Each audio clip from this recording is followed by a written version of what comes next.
There's a brain drug that sits on Russia's list of essential medicines, the same official tier as insulin and antibiotics.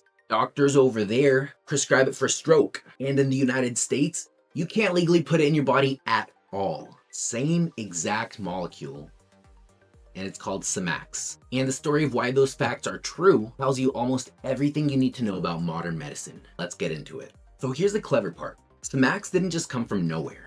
It came from a stress hormone, specifically ACTH, the hormone that tells your adrenal gland to flood your body with cortisol.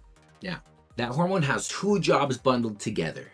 It does something in your brain and it cranks up your stress response. Russian researchers at the Institute of Molecular Genetics asked the sharp question, what if we could keep the brain part, but cut the stress part out?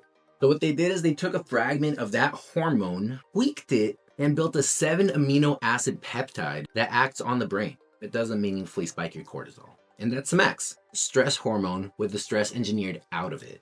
Because it's delivered as a nasal spray, it takes a shortcut to your brain instead of getting torn apart in your gut.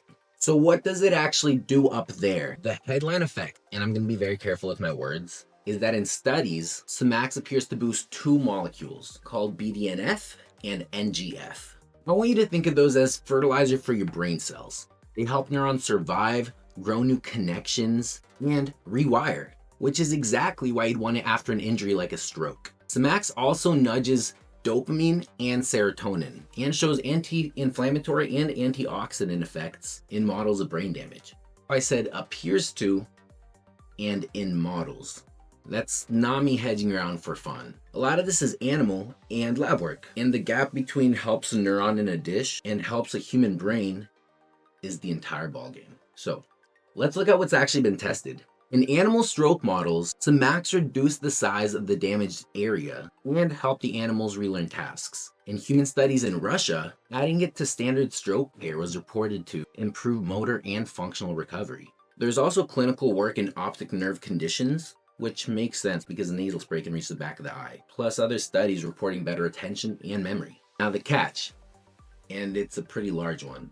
Almost all of the human evidence is Russian language research. A lot of it hasn't been replicated in large, blinded, Western-style trials. That doesn't make the findings wrong. It makes them unconfirmed at the level that the confident internet gurus say. So when someone tells you that Semax is a proven super nootropic, the honest response is the research is real, promising, and also thinner than the hype, all at once. Okay, cool. So we know what Semax is, but that brings us back to the cold open. Why is this an essential medicine in one country and off limits in the other?